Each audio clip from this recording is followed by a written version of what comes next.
Hey, good Tuesday morning, everybody. Welcome into the Volquest podcast. I'm Eric Kane alongside Austin Price, Rob Lewis, and Brent Hubbs. As always, a big thank you to our friends. Presenting sponsor of the show, that is Exterior Home Solutions. For a free estimate, you can pick up the phone today and dial 865-524-5888 or visit them online at exteriorhomesolutions.com. They've been local and East Tennessee's #1 trusted source since 1999 for roofing, siding, windows, garage, whatever your need may be.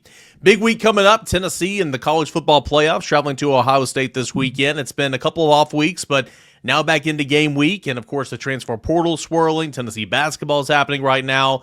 Let's start with the college football playoff matchup. And, Brent, it's kind of been like, well, we've talked about Ohio State for a little bit, but now it's finally here, and it's a couple days away. And I think Tennessee's the players and obviously the coaches are full steam ahead to the Buckeyes and kind of getting back into that game week flow.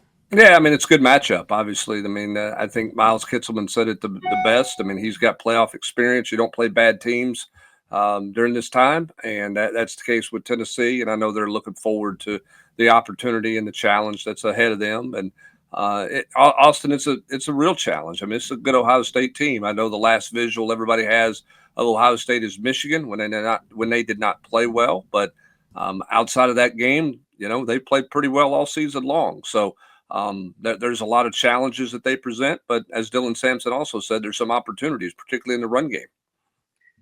There are opportunities, and Ohio State's a really good football team, and they could easily be undefeated right now. I mean, you look at how they played, on the road at Oregon. You look at the home loss to Michigan. Now, that's a head scratcher as a 3-touchdown favorite. But, I think that, for the most part, like this is a team that's, could easily be undefeated. But they've also kind of barely won at Penn State, which, again, is a nice road win, right? That's a tough place to play. They gutted that one out. They struggled through a game against Nebraska. So, they've had moments where they've not been playing their best football. So I'm not sure they played their best football all year. Could that be against Tennessee on Saturday night? It sure could. But this is a really well-rounded Ohio State football team. Defensively, obviously, they got all the accolades and stats to back them up. And offensively, they've got playmakers all over the field. Rob, when you look at Ohio State, I mean, Tennessee, very, very similar teams in terms of they want to run the football. Tennessee's had more success in running the football, but want to run the football. Defensively, they both do a great job of stopping the run. They're both really good on third downs. They're both really good in the red zone. Offensively for Ohio State in the red zone, very efficient, the best red zone scoring offense in the playoffs, whereas Tennessee's defense, is really, really good in that regard. Tennessee's offense in that regard is 11th out of 12 playoff teams. But nonetheless, two pretty similar teams on paper. How is Tennessee going to try to attack Ohio State this weekend on the road, hostile environment in the college football playoffs? I mean, not to say anything that nobody else, I mean, probably a lot of other people are going to say, but I think it starts, with the run. I mean, the run defense, especially. And I think that plays into Tennessee's hands. I mean, Ohio State's been really good. They've got two dynamic tailbacks, without question, in Judson and Henderson. But, continuity issues on the offensive line. I'm not saying that, they don't have talent there, but, they've got some injuries. It's not an ideal situation for them. And just as good as Tennessee has been all year long, I mean, I would expect them to, hold Ohio State to 20 yards rushing, but I think Tennessee dictates that matchup. And I think that's, they've got to dictate that matchup to win. I mean, Ohio State has fantastic talent at wideout, but it's young. And, the quarterback is, I mean, he's a system guy. He's not a big time playmaker. And again, not rocket science. A lot of people are going to say it, but you put that offense in a lot of 3rd and 6, 3rd and 7s, 3rd and 8s. I mean, I think that's where you want to live if you're Tennessee and you feast on that. I think defensively, obviously, it starts with stopping the run, and that's something you just mentioned, Rob. But getting Ohio State in 3rd and mid with the injuries on the offensive line, and something we've discussed this week. This has been a good week for Ohio State to kind of practice with the same 5 guys on the offensive line and try to figure out what route they're going to go. We know about the Remington Award winner. He's not going to be playing. He's been out the last couple of weeks. Another starting offensive lineman's out. For Tim Banks in this defense, you got to feel like what an opportunity to put pressure on that offensive line, try to shut down the run game as much as you can, but really try to accelerate the clock for Will Howard to force some bad decisions like he did against Michigan. And you hope that opportunity is there with some banged up offensive linemen. If you're Tim Banks and Tennessee's defensive line and Rodney Gardner, you should be licking your chops right now. Well, I think you got to win first down, as Rob said, and you said. I mean, I think when you look at this matchup, first down may be the biggest key in all of it for both sides of the ball. We don't, we're all talking about how cold it's going to be. Nobody's talked about the wind. What's the wind factor going to be in this game, and how does that affect the game and the ability to throw the football in any way, shape, or form?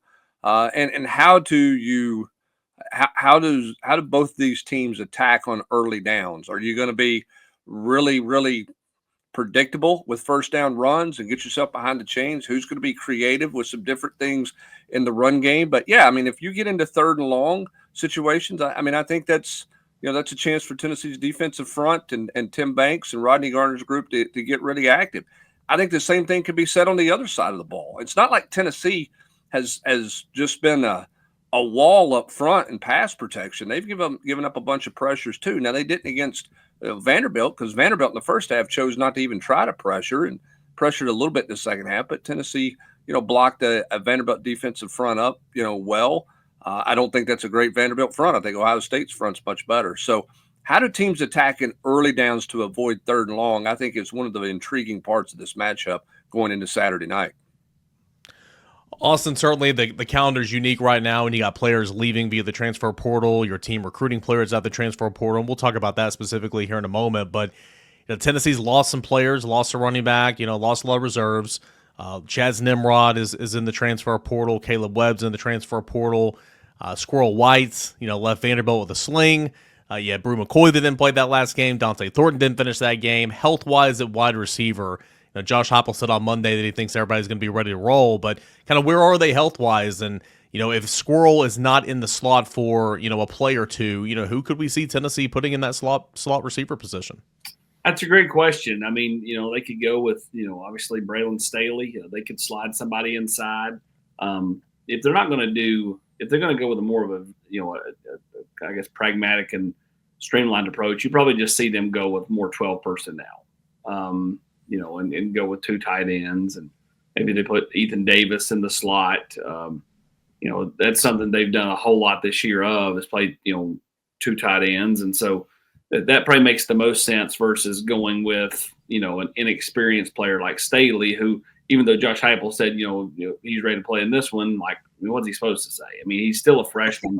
you really put him out there in that kind of situation? I guess maybe it depends on the circumstance, but it feels like Squirrel is preparing to be able to play, and that's a good sign for Tennessee. But even then, as we've seen all year, he's one hit or so away from coming right back out. What have you guys seen from Nico this year that has you guys thinking that he is prepared for this moment?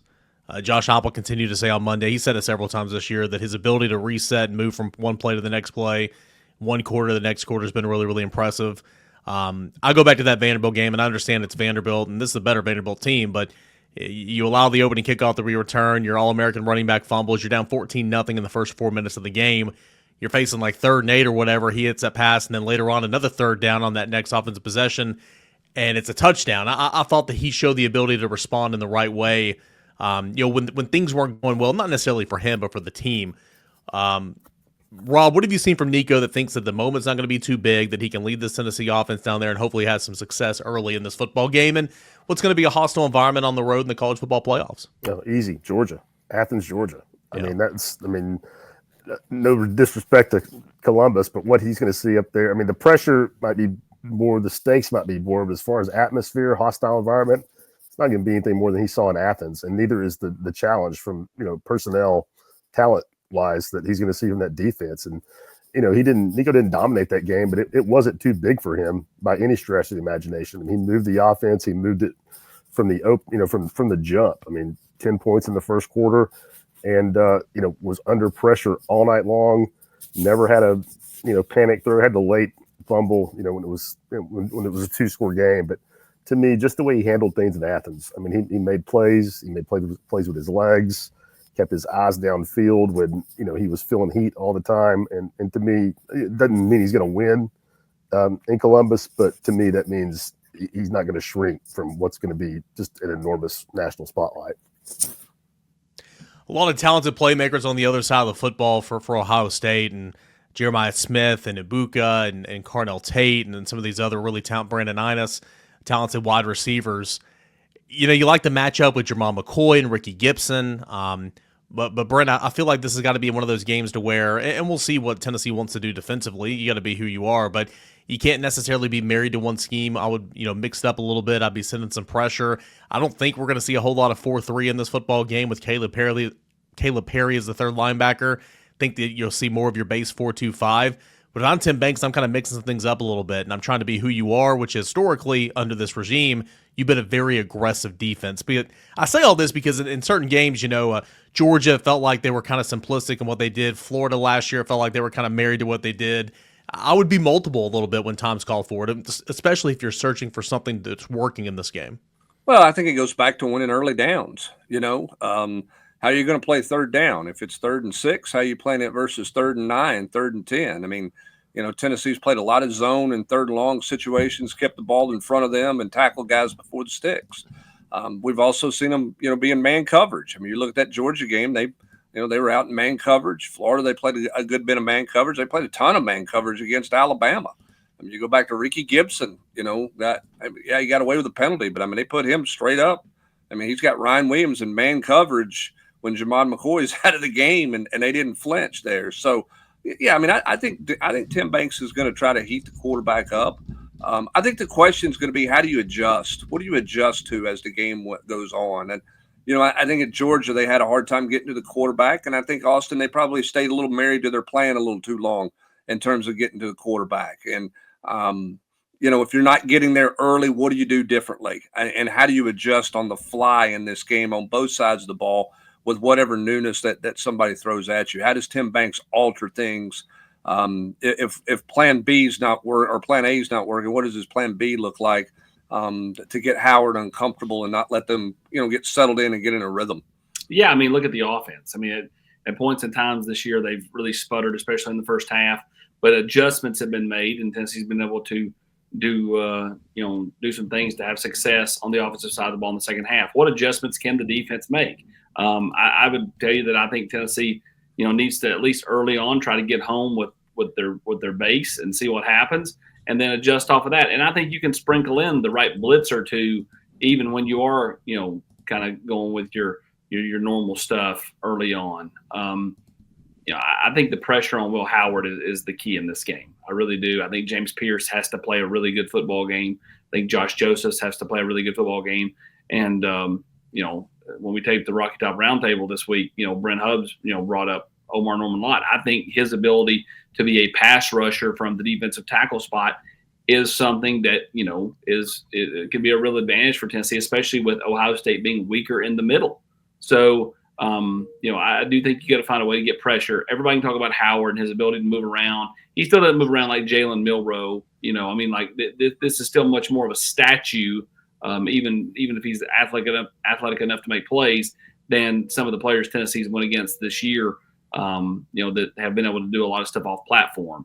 He's not a great thrower off platform, in my opinion. I think he wants to be set up. Now, he likes to move around, but as long as he's set up while moving, if he's throwing on the move, he's not nearly as accurate. So I think being able to flush him and push him around, I think it's a big storyline in this game defensively for Tennessee.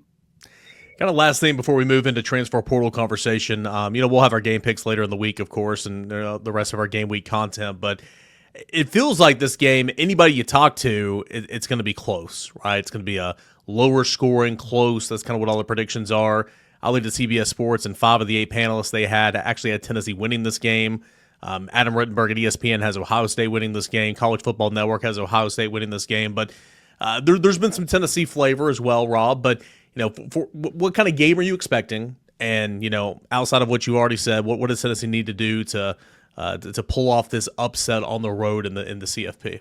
Yeah, I'll be surprised if it's not low scoring. If either one of these teams gets to 30, I'll be really surprised. But I mean, it's not fabulous insight, but go back to what Coach Heupel says a lot, and that's just doing ordinary things at a really high level. And to me, that just means not letting the moment get you out of what you do. Be who you are. That's 2 years ago. I think that team wasn't ready. When they got to 8-0, they were ranked number 1. I think they looked around. They're like, holy crap. there's a lot on the line here. And I think they had to, do something special to keep going. And this team, I don't feel like this team feels like they have to do anything special. I think, and to me, that's a long answer, Eric. I think they just got to be who they are. Just, do the things they do, run the football, don't turn the football over, stop the run on defense, get off the field on third down. And just, don't let the moment get them out of what they are. And I don't think they will. And man, I've said it before, but I think Coach Heupel's mentality helps this team a lot in situations like this. Cause I mean, he doesn't shrink from this stuff. He loves it. And, same way he was as a player. I mean, he's fired up about the competition. And man, I think that bleeds over to his locker room big time. Yeah, I agree, Rob. I think if Tennessee were to go and win on this game on the road, I think you'll look back to that press conference after the Vanderbilt game where Heupel said, any place, anywhere, anytime. Like he just kind of established the mindset right then and there. He wasn't going to sit around and go, man, we should have a home game. This isn't fair. Like he just established like, hey, we're in the tournament, and that's all we could ask for. Let's go play. Let's go set the ball down and play. All right, let's shift gears here to the transfer portal. So far, Tennessee, at the time of this recording, has had 8 players enter the transfer portal. Josh Heupel said on Monday that he believes that his roster is set for the college football playoffs, meaning no more departures. At least he doesn't think at this time. And, you got Cam Seldon at running back. You got a trio of receivers in Nathan Laycock, Chaz Nimrod, Caleb Webb. You got another running back in Khalifa Keith, a cornerback in Jordan Matthews, a linebacker in Jalen Smith. Again, none of these guys have been super, super productive for you, but when you look at the depth entering this game, Brent, your fourth linebacker, a guy that plays about 30 or so snaps a game, and Jalen Smith is not going to be there, and Simpson, Edwin Spillman. And then, of course, the slot receiver that we kind of talked about with Chaz Nimrod not being there to back up Squirrel White. Any surprises from this list of 8 players who have entered the portal?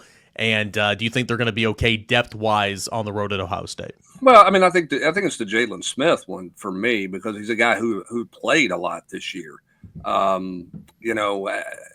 successful was he?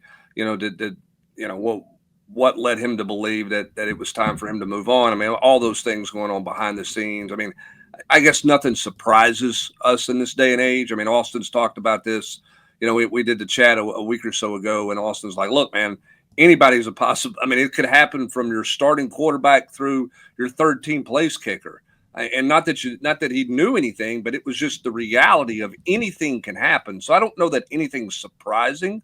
I think when you look at this list, the biggest contributor, the biggest loss for this particular game is Jalen Smith. Now, if Edwin Spillman had been healthy all season long, I don't know what we would be saying about Jalen Smith. If Keenan Peely had stayed healthy all season long, I don't know how much we'd be talking about Jalen Smith. But the reality is he's averaged 26 snaps a game since Keenan Peely got hurt, and he has been their linebacker in passing situations. And now that becomes Edwin Spillman. And we'll see how ready Edwin Spillman is for that moment. If that's the direction they elect to go, I don't think they're going to suddenly jump out there with a dime package. But that's the one biggest concern. The one thing I will have an eye on is how does Ohio State try to attack the middle of the field with Tennessee at the second level with the linebackers? Because to me, that's the biggest potential loss out of this group of guys who have departed for the portal. None of them are a surprise. I mean, Jalen Smith only because what Hubbs just said, but like at the end of the day, Hubbs is right. If Edmund doesn't get hurt and if Peely doesn't get hurt, how much does he really play? And if he goes in the portal, you're really not, Edmund just has to, has to hit a crash course here for this game and play a lot more snaps than he's played to this point in his Tennessee career as a true freshman. And it's against the one team that he picked Tennessee over. Yeah, that's exactly right. I will say this for Jalen Smith. Give him credit. I mean, he stepped up. He played better than I mean, if you'd have told me in the preseason that Edwin Spillman was going to play 30 snaps Jalen Smith was going to play 30 snaps a game the back half of this season, I probably would have told you Tennessee's defense is having some struggles, but they didn't. He did a nice job for Tennessee. So I don't want to act like he can't play. It's not that. It's just he got thrown into action and ran with it. And as a result of that, we'll see how a more athletic, more talented Edwin Spillman adapts in this crash course here when it's all said and done. Yeah, and a guy that like long term, you like that option a whole lot better. But when you're going into the biggest game of the year, a guy that just hadn't played an awful lot just because he's been out with injury. So I'm intrigued to see kind of what he looks like. Welcome to college football. Yep. Welcome to college football. The new norm, that is for sure. Let's look at incoming guys from the transfer portal. So far, none for Tennessee, and of course, they can move by a mile a minute. Things can be outdated by the time this goes live.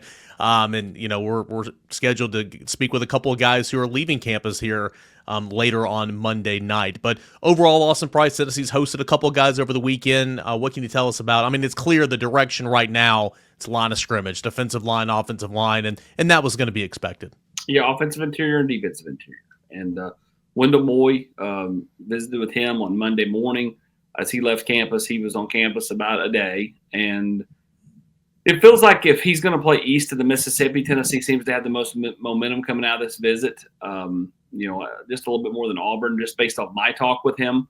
But he's going to take this visit to Washington, and that's where Coach Fish is. It's his former coach at Arizona. He talked about how much the staff loves him and stuff like that. Does he come back east or does he stay out west? If he stays out west, it's going to be Washington. If he comes out east, I do like Tennessee's chances, but you're going to have to fend off, this last visit here for a guy who, weighs 340 pounds and does not look 340 pounds at all. I mean, I wish I could carry the weight that he carries. I mean, that's fantastic looking offensive guard prospect. And so we'll kind of see what he does. But he said he wants to do something later this week, which means that Washington visit's going to be getting on the docket and, going from there. Obviously hoping to get another, guy in on campus for a visit as the week goes on, maybe more. But, I mean, Tennessee is leaving this weekend, going to be focused on a game. You have, win or loss. You have Christmas next week. So there's a lot of, I don't want to call it distractions, but there's a lot of, it's not the easiest time to host guys for the University of Tennessee. What's that schedule kind of look like in terms of when they're going to try to get more guys on campus? Well, the two defensive linemen, the Suggs kid from LSU and then Thompson from Wisconsin, they left campus on Monday night. And then Josh Thompson, the offensive lineman from Northwestern, he will be here Tuesday and Wednesday and then leave Wednesday night. And so, that's kind of where we're at right now. No other visitors set up as of this taping on Monday. And Thompson's a guy who was at Ohio State. He's kind of got a lot of different schools to pick from. A kid that, played at a high level at Northwestern, seems to have a lot of interest from, several schools, and kind of we'll see where the things go from here. But it's clear Tennessee is targeting interior offensive line, interior defensive line. And I'm sure that there will be an adjustment off of that, but just not yet with other potential positions. All right, let me do this. And I know we got other things to get to here, but there's not going to be a college football commissioner anytime soon, but I'm going to ask all three of you guys this question. Is there anything they can do to fix what is going on right now? I mean, you got Marshall not playing a bowl game. You got playoff teams. I mean, think about what Tennessee's doing right now. They welcome 20 newcomers into the practice field. And a week you're getting ready to play your biggest game. You're hosting 3 or 4 visitors this weekend. I asked Josh Heupel, is your roster set? Because anybody can go in the portal between now and the time that the plane leaves on Friday to go to a playoff game. Same thing with any bowl team out there. Is there any way to fix this? And how much of this does the Marshall thing get anybody's attention enough to say, hey, we got a real problem here? Or does this remain, deal with it? If it was, what was it a couple years ago? It was A&M that didn't have a quarterback, right? Is that right? Or was it LSU? I think from the SEC essentially didn't have a quarterback in the bowl game. Now it wasn't college football playoff.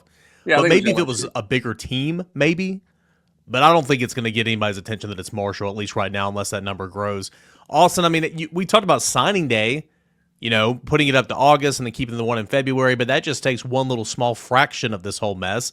And that's honestly like the least of the distractions right now. I mean, in terms of having to be enrolled in school by January when classes starts, with the expansion of the college football playoffs, with it starting this weekend and going all the way up to January the 20th, I don't have a solution in terms of trying to lessen the load a little bit outside of just moving signing day, which is just a small little fraction of it.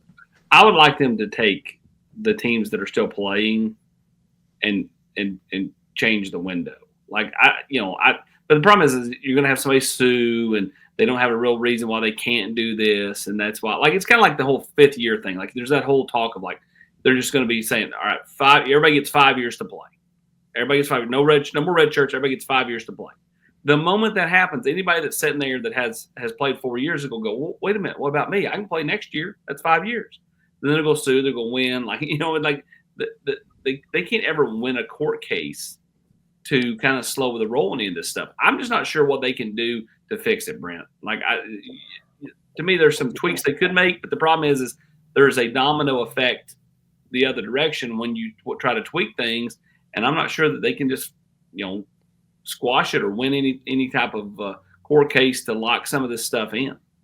Yeah, I don't know how to fix like this calendar we're in right now, where you have kids on playoff teams leaving, but. I mean, do you guys not agree that the transfer stuff, I mean, the mass transfer stuff is not going to end or get any better until there's like some legal contracts between whether it's the kids and schools or kids and collectives, where there's some kind of financial penalty for moving around, like you give something back or the contracts for 2 years. I mean, I am all for kids being able to transfer and move around 100%, but the wild west is bad.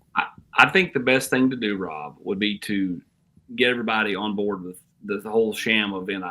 Like, just call it pay for play. Oh, 100%. That goes without saying from my proposal. That would get you locked in more, because right now it's kind of the whole name, image, and likeness. And, if a kid leaves, the collective can kind of get out of the deal, and vice versa. Kids can kind of just come and go. But you can't say the kid's got to play 12 or 13 games or X number of games to fulfill his obligation. Because of what it is right now. It could be like the NFL, like, you don't change teams until after the season. The problem is you have an academic semester that starts, that all this kind of overlaps with one another. Well, and here's my question, and this is why I asked this, because I don't know. I don't think this is necessarily the right answer. Look, a lot of schools start their spring semester sometime between January the 5th and January the 12th. And then Tennessee starts really late. They're January 21st, 22nd, somewhere in that window. 24th, like I think. 24th, whatever it is. My question is, could you open the portal, reduce the window size, and do the 2nd through the 14th of January? And anybody that starts school on January the 6th, they could still get them in on a drop ad deal, right? You could still get somebody in school. So could you do a 2-week window after, where the only teams left playing would be what? The 4 teams left. Much like you got college basketball in the Final Four, that window opens before you get to the Final Four. Is that something that needs to be looked at? And the reason I ask that is, look at the number of guys who went in the portal and 48 hours later they were committed to another school because they knew where they were going when they went in the portal anyway. Yes, some of them take 4 or 5 visits because they're shopping for the best deal. But a lot of guys take 1 or 2 visits or no visits because they already know where they're going. Do we need 3 weeks in December for the portal window, or could you do it in 2 weeks right at the start of January and still make your academic requirements for school? That's the one window, the one tweak that I wonder if that's even a remote possibility for discussion at this point. If I'm a chancellor, I don't know that I have a problem with that. I mean, I really don't. I mean, look, okay, so they start school 5 days after school started.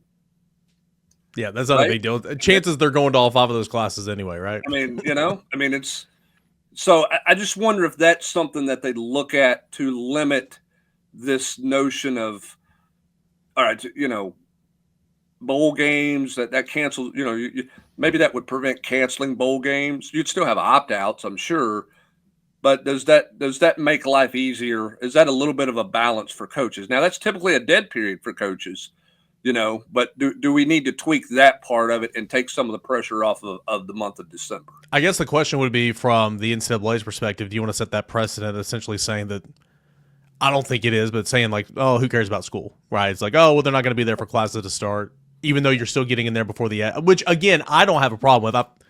It is what it is, but that's the only thing I can kind of think of, because I think that window makes sense. But I mean, doesn't all the teams have a 5-day? Doesn't the playoff teams have a 5-day window after they get eliminated? Mm-hmm. Every team does, yes. So every team playing after the 28th. If you play in a championship game on the 20th of January, there's a 5-day window to transfer. Yep.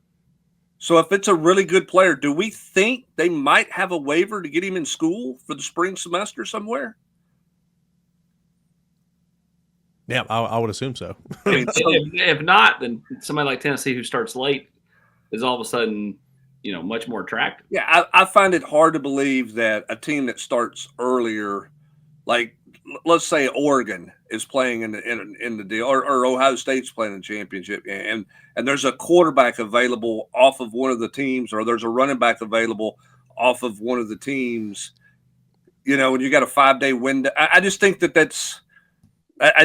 there's a possibility that you can make that work, because I think what you're doing right now doesn't work, and maybe it's because Tennessee's in the playoff and you're seeing it more up close and personal than you do from being just a bowl team, which is essentially an exhibition game or a scrimmage against another team. So maybe it feels different, but boy, the calendar just feels the signing day stuff is a non-factor here. It's to me, it's all about what do you do with this transfer portal window in December? Can you do anything about it? And I don't know that that's an answer. I just wonder aloud.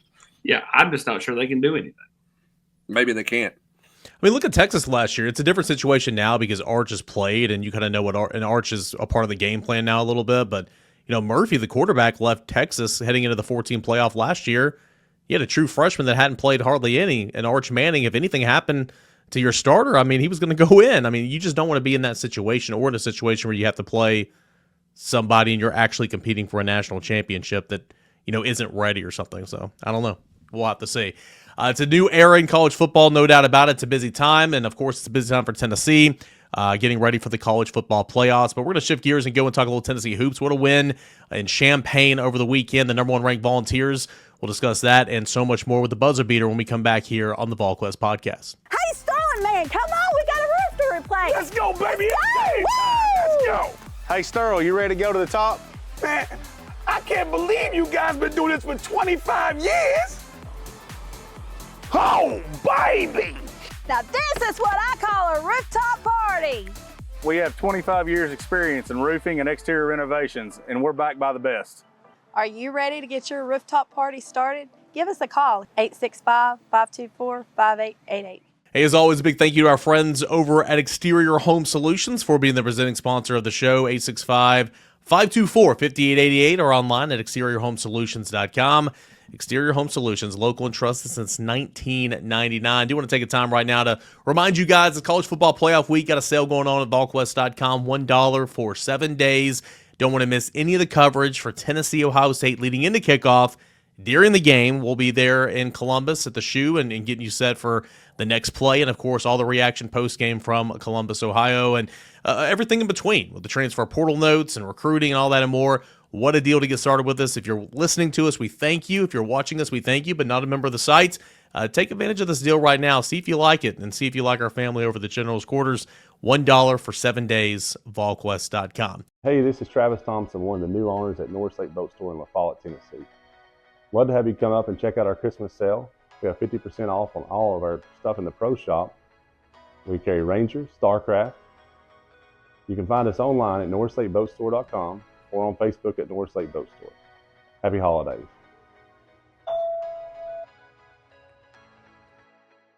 All right, Tennessee, a 66-64 win over Illinois.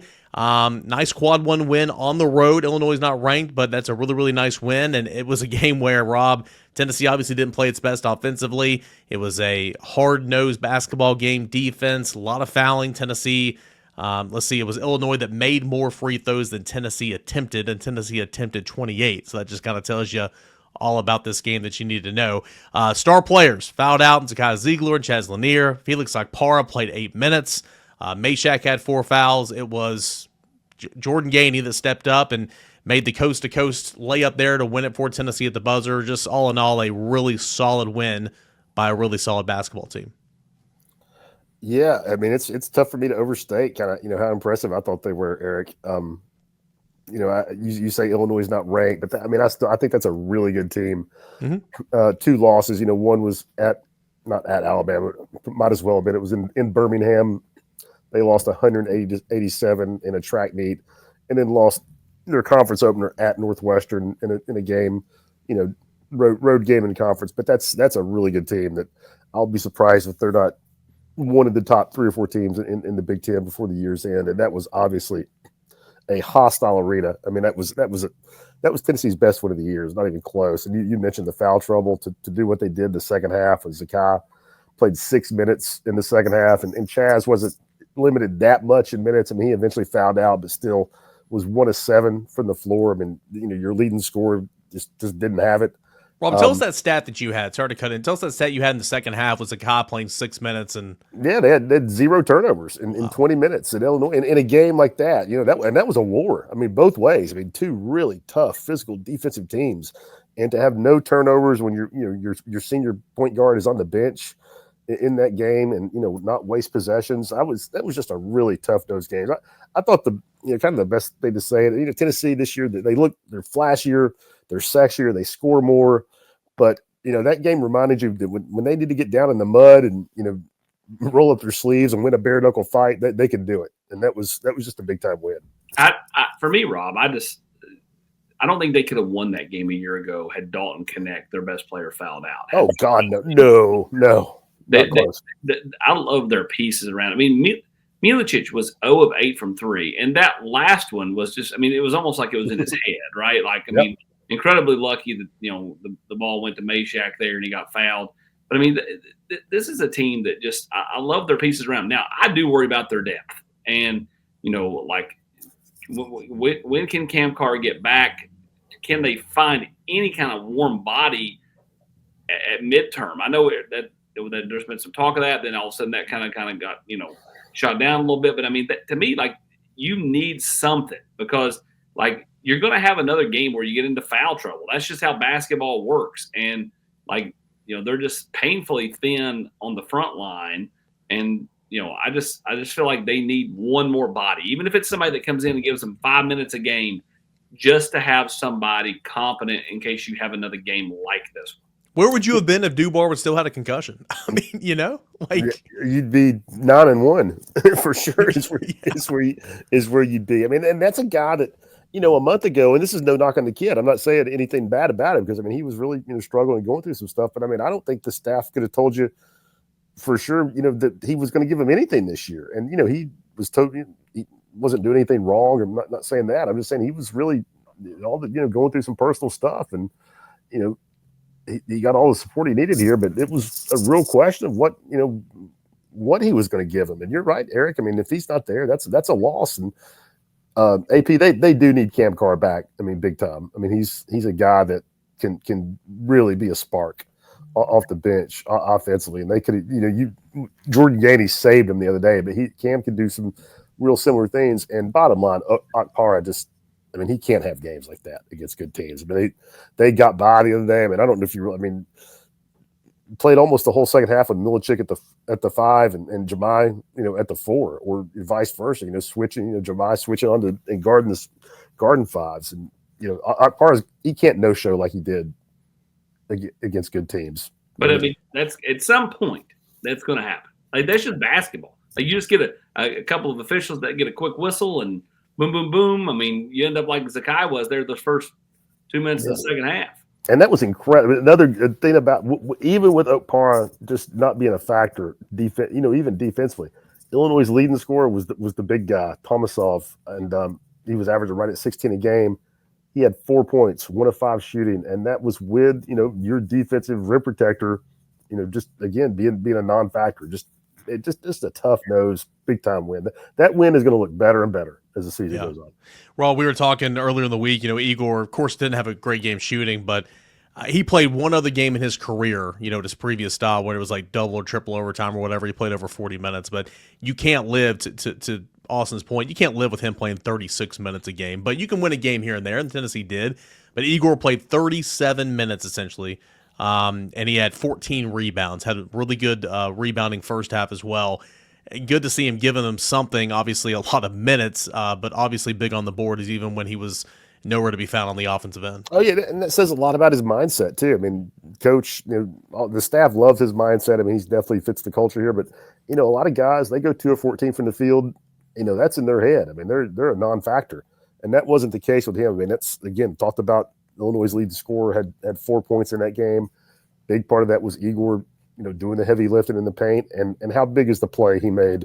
Still in the inbounds pass, going down court for the dunk, breaking a tie game in the last 2 minutes. I mean, that was enormous. You think about like who you want the ball in their hands at the end of the game to go, make a shot, game-winning shot, game-tying shot, whatever. You got Jazz Lanier, Zakai, Igor's in that conversation. Not the other night, but he's in that conversation. Gainey, again, not just the last, coast-to-coast buzzer beater, but for him to come up and play 35 minutes off the bench, score 23 points. He was 8 of 9 from the charity stripe. He shot nearly 50% from the field. I think you said it earlier. I mean, he saved Tennessee, and to have that luxury, and he's a guy that's been in the system for a while, but to have that luxury off the bench, not only to give you something every single game, but to come and save you in a game like this. I mean, I can't say enough about Gainey's performance the other night, and obviously, he deserves all the praise that he got from Rick Barnes afterwards. What a game for him. Oh yes, I mean, stepped up big time. I mean, this you say he scored 18 points, and that sounds like a lot. It was, but in addition to that, to the buzzer beater, you mentioned, he had some huge shots. He had 2 big threes. One that I think tied the game at 64. Another one, after Tennessee had fallen behind by 6, there when him and Darian Stone hit 2 back to back that tied it up, and just big shots, and he does it on both ends of the floor too. I mean, he's an underrated part of why this team is so good right now. And they just brother-in-lawed it the other night. That's I mean, AP, what you're. I'm sorry, I'm stepping on your point. But they did brother-in-law it because if you're only playing 7 or 8 guys, you got to get something out of all 7 or 8 guys. Yep. And I mean, look at the other night. I mean, Igor, looked like me shooting threes, but what does he do there late? He anticipates. He takes the lazy pass on the inbounds, takes it in for the dunk. That was a huge play in the game. A huge play in the game. Then the guy was a force on the boards. So I mean, like, everybody just kind of did little things here and there, and it all equated up to Tennessee overcoming, poor officiating and all that foul trouble to get a big win on the road. Hey, last thing I want to ask you, Rob, at least for me, and AP, go I'm more done. if you have any more. Bishop Boswell. There was a stretch there where Tennessee absolutely needed him. He came in and played like 4 or 5 minutes in a row or whatever. Looked like he's got a lot to learn. I'm sure Rick Barnes will pick apart his performance, but I mean, it looked like he kind of belonged there, and that was obviously great to see from a guy who's not in the normal rotation. Your true freshman in that environment come in and give you almost 7 minutes. Yeah, and he didn't look overwhelmed. I mean, he wasn't, he wasn't playing hot potato with the basketball. He knew what to do defensively. He had 3 rebounds. He was part of that, having no turnovers in the second half. And, I think that says a lot about Bishop when, you come in as he wasn't like a McDonald's All-American. Bishop's a top 50 national player, could have gone a lot of places. And, he's not playing much, but that tells you a lot about him. I mean, he was ready. I mean, he wasn't lost when he came in there, and I'm not mentioning any names, but, there's been a lot of freshmen that have come through here in the not so recent past who didn't play, who didn't get the minutes they thought they would get early, who didn't practice hard, who didn't pay attention to film, who didn't, pay attention to the scout, and they never played, and they're not here anymore. Bishop is an example of a guy who might be playing 2 or 3 minutes a game, but he works at it, and when his number's called, he's ready. Very comparable to how we kind of described Jalen Smith against NC State. It was Edwin Spillman was not playing in that game. Caleb Perry a late scratch because he was sick. Jalen Smith stepped in and played like 25 snaps in that game, which at the time was a really, really big game because everybody thought NC State was going to be great. It just didn't look like he missed a beat, and kind of prepared him later on in the season. And who knows if Tennessee will need Bishop Boswell later in this year. But of course, the lights won't be too bright for him. Got the Catamounts coming up later tonight at Big game, Thompson Boyd big game, Arena. EC. What's that? Big game. Big game at the Food City Center, and then of course a little bit of break, and then you've got a game after the 27th, I believe, and then SEC plays right around the corner, right? right around the corner, Arkansas. I believe it's January 4th, if I'm not mistaken. Is that one here or there? It is here. Okay. Welcome Cal back to Knoxville in that red blazer. Jonas Adu. And Jonas, yeah. A lot going on at Volquest.com. The number one ranked Tennessee basketball team. Tennessee baseball is about to start here in a couple of months. You got Tennessee football in the college football playoffs. Recruiting never stops. Transfer portal. No better time to link up with us right now over at Volquest.com. By joining the site, signing up, you'll get a coverage for 7 days at only $1. $1 for 7 days at Volquest.com. Continual coverage and nuggets over on the General's Quarters.